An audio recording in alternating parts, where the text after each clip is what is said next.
উমর রাদিয়াল্লাহু আনহুর সামনে এই কথাটা বলেছে। আবু বকর রাদিয়াল্লাহু আনহু কি বিচক্ষণ? বলেন, তার মতো শাসক পাওয়া যাবে? তার মতো আরো একজন শাসক আসবে ইনশাআল্লাহ পৃথিবীতে। তার নাম কি? নবী ঈসা আলাইহিস সালাম ইনশাআল্লাহ তাআলা। এবং তার আগে আরো একজন ইমাম আসবেন। তার নাম কি? তার নাম হচ্ছে মুহাম্মদ। কি নাম? তার নাম মুহাম্মদ, তার উপাধি হচ্ছে মাহদি। কখন আসবেন? যখন পৃথিবীতে যুদ্ধ বিগ্রহ ছড়িয়ে পড়বে, ব্যাপক আকারে মালহামা চলবে, তখন আসবেন। কাদের পক্ষে আসবেন? মুসলিমদের পক্ষে। কি উদ্দেশ্যে আসবেন? সারা বিশ্বে জুলুম তুলে ফেলার জন্য। এবং আরেকটা কি উদ্দেশ্য? ওই জেরুজালেম উদ্ধার করার জন্য। কোন জেরুজালেম? যেটা এখন ইহুদিরা দখল করে আছে। চারপাশে আরবরা, মাঝখানে ও কেমন করে দখল করে আছে? আরবদেরকে হাতের মুঠোয় নিয়ে নিয়েছে। এই কারণে মুনাফিকদের উপর টিকে আছে সে, এবং তার পশ্চিমা মিত্রদের উপর টিকে আছে। ঈসা আলাইহিস সালাম কেন আসবেন? এই জায়গাটা পুনরুদ্ধার করার জন্য। ঈসা আলাইহিস সালাম কি পরাজিত হবেন না বিজয়ী হবেন? কত বছর বিশ্ব শাসন করবেন? 40 বছর। এগুলো হবে বিশ্বে, এগুলো হওয়া এখনো বাকি আছে। আরো কি হবে? মুসলিমরা কনস্ট্যান্টিনোপল আবার জয় করবে। এই কনস্ট্যান্টিনোপলের মধ্যে ফিতনা দেখা দিবে অচিরেই। মুসলিমরা ওইটা আবার দখল করবে ইনশাআল্লাহ তাআলা। আরো কি হবে? বললাম, ভূমিকম্পের বছরগুলো আসবে সামনে, এবং মুতায়নুন শাদীদ, মহামারীও আসবে। আরো কি? বড় বড় 3টা ভূমিকম্প বাকি আছে এখনো। আগে বলেছি লেকচারে, একটা পৃথিবীর পূর্বে, একটা পশ্চিমে, একটা মাঝখানে। এগুলো এখনো বাকি আছে। বিশ্বে অনেক কিছু হওয়া এখনো বাকি আছে। এখন যা দেখছি এগুলোই স্বপ্ন। এগুলো চলে যাবে, সময় কি হবে? চলে যাবে। আরো নতুন সময় আসবে ইনশাআল্লাহ তাআলা। আমাদের দায়িত্ব কি?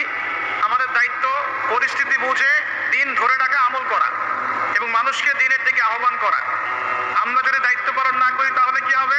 আল্লাহ পাক আমাদেরকে সরিয়ে দিয়ে নতুন কওম নিয়ে আসবেন। আল্লাহ পাক সূরা মুহাম্মাদে বলেছেন, ওয়া ইন তাতাওয়াল্লাউ, তোমরা যদি মুখ ফিরিয়ে নাও, ইয়াস্তাবদিল কওমান গায়রাকুম, আল্লাহ পাক নতুন কওমকে তোমাদের জায়গায় স্থলাভিষিক্ত করবেন। সুম্মা লা ইয়াকুনু আমসালাকুম, তারা তোমাদের মতো হবে না, মানে আমাদের মতো অপদার্থ হবে না। তোমার বিজয়ের শর্ত কি? আল্লাহ সূরা মুহাম্মাদেই বলেছেন, ইন তানসুরুল্লাহ ইয়ানসুরুকুম, তোমরা আল্লাহর দ্বীনকে সাহায্য করো, তবেই আল্লাহ তোমাদেরকে সাহায্য করবে। ওয়া ইউসাব্বিত আকদামাকুম, তোমাদের পা আল্লাহ দৃঢ় করে রাখবেন। আমরা আল্লাহকে সাহায্য না করলে আল্লাহ পাক আমাদেরকে সাহায্য করবেন না। সিম্পল। আল্লাহ পাক সূরা রাদের মধ্যে বলেন, ইন্নাল্লাহা লা ইউগাইয়িরু মা বিকওমিন হাত্তা ইউগাইয়িরু মা বিআনফুসিহিম, আল্লাহ পাক কোন কওমের অবস্থা ততক্ষণ পরিবর্তন করেন না যতক্ষণ না সেই কওম তার নিজের অবস্থার পরিবর্তনের চেষ্টা করে। তাহলে আমাদের পরিবর্তন কেন হচ্ছে না? কারণ আমরা নামাজ ছেড়ে দিয়েছি। 90% মুসলিমের দেশে কত পার্সেন্ট নামাজ পড়ে চিন্তা করে দেখবেন। আমরা কোরআন ছেড়ে দিয়েছি। 90% মুসলিমের দেশে কত পার্সেন্ট বিশুদ্ধ করে কোরআন তেলাওয়াত করতে পারে? একটু খোঁজ নিয়ে দেখবেন। কোরআন শুমারি করে দেখেন, নামাজ শুমারি করে দেখেন, তাহলে বুঝতে পারবেন। আর যারা কোরআন পড়তে জানে তাদের মধ্যে কত পার্সেন্ট কোরআনের অর্থটা বোঝে? এটা আরো বড় বিষয়। তারপরে আবার কারা মেনে চলে? এটা আরো বড় বিষয়। আর আমরা কতজন মানুষ দিন ইসলামকে সামগ্রিক দিন হিসেবে মানি? এটাও একটা বড় বিষয়। আমরা মানি ঠিকই, আংশিক আংশিক। যেমন ইবাদত বন্দেগীর জীবনে মুসলমান, অর্থনৈতিক জীবনে গিয়ে আবার সুদখোর, এমন না বিষয়টা? এমন হয় না বিষয়টা? ইবাদত বন্দেগীর জীবনে আমি পাক্কা মুসলিম, কপালে সেজদার দাগ আছে মাশাআল্লাহ, দাড়ি টুপিও আছে মাশাআল্লাহ, কিন্তু ব্যবসায় গিয়ে মাপে কম দিচ্ছি না, ব্যবসায় গিয়ে আমি আরাম ভেজাল দিচ্ছি কিনা, এরকম হচ্ছে কিনা? হচ্ছে। কিন্তু সে কিন্তু মুসলিম এবং নামাজও পড়ে। তাহলে সমস্যা ভাই এখানেই। এখন এই সমস্যাটা সলভ করলে ইনশাআল্লাহ সব সমস্যা সলভ হয়ে যাবে ইনশাআল্লাহ। সমস্যাটা কি? আমরা ইসলামটাকে আংশিকভাবে মানি, পরিপূর্ণ জীবনে ইসলাম বাস্তবায়ন করতে পারছি না। আমি আপনি হয়তো কেউই পারছি না। তখন বলে বলার নাই যে আমি খুব পারছি, আসলে আমিও পারছি না। কারণ এই যুগে এটা পারাটা খুব ডিফিকাল্ট। এই যুগে পারাটা কি? খুবই কঠিন। কিন্তু এটাই তো এই যুগের চ্যালেঞ্জ। নবীজি বলেছেন, তোমাদের সামনে এমন যুগ আসছে যে যুগে ঈমান ধরে রাখাটা হাতের মধ্যে আগুন ধরে রাখার মতো হবে। তবে সুসংবাদ ওই যুগে তাদের জন্য যারা আমার সুন্নতকে আবার জীবিত করতে পারবে। যে আমার মৃত সুন্নতকে জীবিত করবে, আল্লাহ পাক তাকে 50 জন শহীদ সাহাবীর সমান নেকি দিবে ইনশাআল্লাহ। এটাই আমাদের কাজ। আল্লাহ পাক আমাদেরকে তৌফিক দান করুন। তার মানে তাকদীর লিখা হয়ে গেছে। এবার আল্লাহ রাব্বুল আলামিন কি করলেন? আল্লাহ পাক এই মহাবিশ্ব সৃষ্টি করলেন। হুয়াল্লাযী খালাকাস সামাওয়াতি ওয়াল আরদা ফি সিত্তাতি আইয়াম। কয় দিনে? আল্লাহ পাক পুরো মহাবিশ্ব সৃষ্টি করলেন কয় দিনে?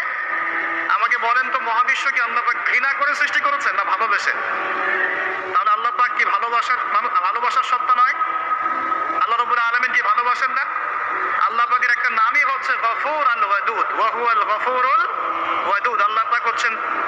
ক্ষমাশীল, পরম ক্ষমাশীল এবং প্রেমময়। আল্লাহ পাক তার নাম দিয়েছেন আল ওয়াদুদ, মানে প্রেমময়। আল্লাহ পাক ভালোবাসেন কিনা? তাহলে এই পুরো মহাবিশ্ব সৃষ্টি করে আল্লাহ পাক কি মহাবিশ্বের মধ্যে ভালোবাসা ছড়িয়ে দেন নাই?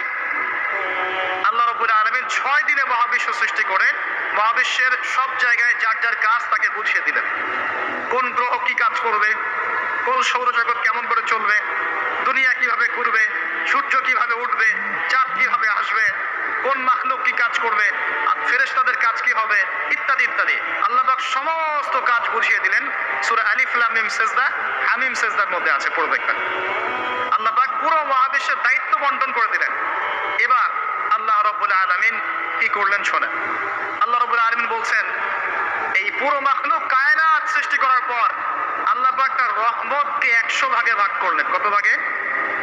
আল্লাহ পাকের দয়া, রহমত, ভালোবাসাকে 100 ভাগে ভাগ করলেন। ভাগ করে এক ভাগ, মাত্র এক ভাগ আল্লাহ পাক পুরো মহাবিশ্বে ছড়িয়ে দিলেন, বলেন সুবহানাল্লাহ। বাকি 99 ভাগ রহমত আল্লাহ পাক তার কাছে রাখলেন। এই এক ভাগ ভালোবাসার কারণেই, এই এক ভাগ ভালোবাসার কারণেই এই যে সন্তান কান্না করলে মায়ের বুক ফেটে যায়, সন্তান অসুস্থ হলে বাবার বুক ফেটে যায়, যেই বাবা সহজে চোখের পানি কাউকে দেখায় না, সেই বাবা জায়নামাজে দাঁড়িয়ে চোখের পানি ছাড়তে থাকে। এই এক ভাগ রহমতের কারণে আমরা দেখি যে রাস্তার কুকুর পর্যন্ত তার বাচ্চাকে চাটে, আদর করে, মহব্বত করে। এই এক ভাগ রহমতের কারণে আমরা আমাদের স্ত্রীদেরকে মহব্বত করি, স্ত্রীকে সুখে রাখার জন্য জীবনটা পর্যন্ত বিলিয়ে দেয়। সকাল থেকে রাত পর্যন্ত কোনো কোনো ক্ষেত্রে হারাম পথে যেতেও দ্বিধা করি না, স্ত্রী সন্তান সুখে থাক এই আশায়, তাই না ভাই? এই এক ভাগ রহমতের কারণে, এই এক ভাগ রহমতের কারণে গাভী দেখবেন, গাভী তার বাচ্চাকে প্রসবের পর চাটে, গাটা চেটে পরিষ্কার করে দেয়। এই এক ভাগ রহমতে পুরো কায়নাত টিকে আছে। আর নবী সাল্লাল্লাহু আলাইহি ওয়াসাল্লাম বলছেন, বাকি 99% রহমত আল্লাহ পাক তার কাছে রেখেছেন। এই রহমত এবং ভালোবাসা দিয়ে আল্লাহ পাক কিয়ামতের মাঠে মানুষকে মাফ করবে ইনশাআল্লাহ। তার মানে বড় আল্লাহু আকবার, তার মানে আমরা আশা করতে পারি ইনশাআল্লাহ তাআলা আমরা আল্লাহর জান্নাত পাবো ইনশাআল্লাহ। পাবো কিনা? শুধু একটা কাজ যদি উম্মত করতে পারে জান্নাত পাবে। বলে দিব কোনটা? অনেক কাজই আছে, কিন্তু স্পেশাল একটা কাজ, একটা।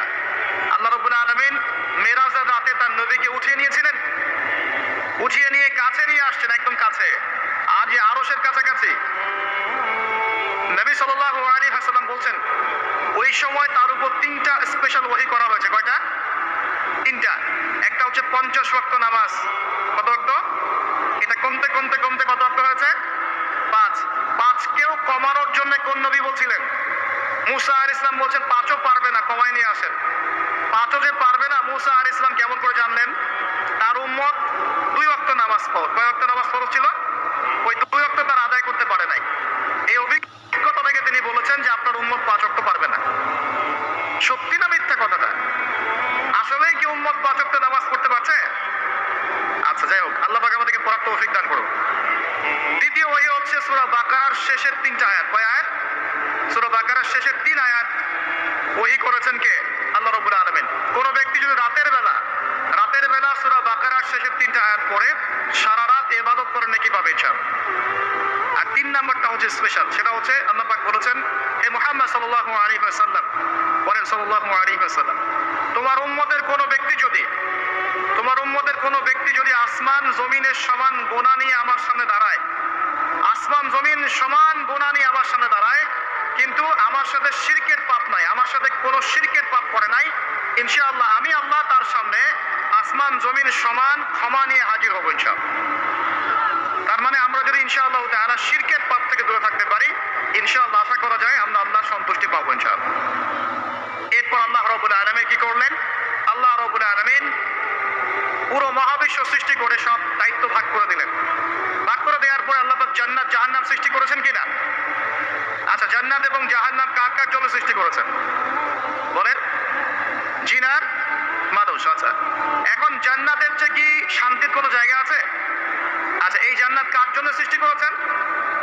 জিন আর মানুষ। আচ্ছা, তাহলে আল্লাহ পাক মানব জাতিকে ভালোবাসেন কিনা? ভালোবাসেন কিনা? আপনি যখন কাউকে ভালোবাসবেন, তাকে সবচেয়ে সুন্দর গিফট দিতে চাইবেন কিনা?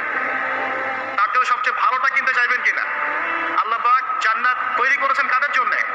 আমাদের জন্য। তার মানে আল্লাহ পাক আমাদেরকে ভালোবাসেন কিনা? অবশ্যই বাসেন। বলি যে তাহলে আল্লাহ পাক কি আমাদেরকে ভালোবাসেন না, জাহান্নামে কিভাবে দিবেন? উত্তরটা কি হবে তাহলে? উত্তর হচ্ছে এই যে যদি আল্লাহ না করুক কোনো ব্যক্তি জাহান্নামে যায়, তাহলে বুঝতে হবে সেই ব্যক্তি জাহান্নামে যাওয়ার যোগ্য ছিল বলেই জাহান্নামে গিয়েছে। কথা কি বুঝতে পারছেন? আর যদি কোনো ব্যক্তি জান্নাতে যায়, তাহলে বুঝতে হবে সেই ব্যক্তির উপর আল্লাহ পাক দয়া করেছেন বলেই সে জান্নাতে গিয়েছে। মানুষ তার আমল দিয়ে জান্নাতে যেতে পারবে না। মানুষ তার আমল দিয়ে জান্নাতে যেতে পারবে না, আল্লাহর দয়া অনুগ্রহ দিয়ে জান্নাতে যাবে ইনশাআল্লাহ তাআলা। আল্লাহ পাক আমাদের সবাইকে সেই দয়া অর্জন করার তৌফিক দান করুন।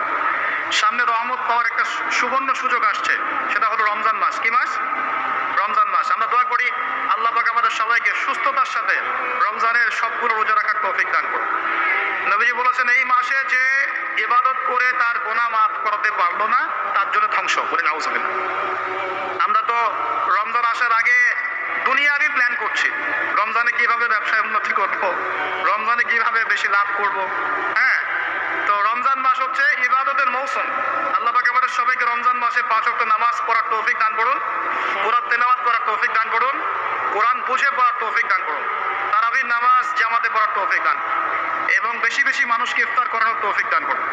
যাদের যাকাত ফরজ হয়েছে, যাকাত দিচ্ছেন না, আল্লাহর ওয়াস্তে রমজান মাসে যাকাত দিয়ে দিবেন ইনশাআল্লাহ। আর আমি কিন্তু আগেই বলেছি রমজান মাসে ভাই দ্রব্য মূল্যের দাম কিন্তু খুব চড়া ওঠানামা করবে। অতএব যাদের সামর্থ্য কম তাদের ঘরে ইফতার পৌঁছে দেওয়ার দায়িত্ব কার? আমাদের। যাদের সামর্থ্য আছে তারা, যারা সামর্থ্যবান নয় তাদের ঘরে ঘরে মাসের বাজার পৌঁছে দিবেন ইনশাআল্লাহ তাআলা। আল্লাহ পাক তৌফিক এনায়েত করুন বলি আমি। এবার দেখেন আল্লাহ পাক সৃষ্টি করলেন আদম আলাইহিস সালামকে। তাকে এর আগে আল্লাহ পাক জিন জাতি সৃষ্টি করেছেন, আমি ওইদিকে যাচ্ছি না, আমি মানুষের কথা বলছি। আদম আলাইহিস সালামকে আল্লাহ পাক কেমন করে সৃষ্টি করেছেন? আল্লাহ পাক সূরা সাদের মধ্যে বলেছেন যে খলাকতু বিয়াদাই, খলাকতু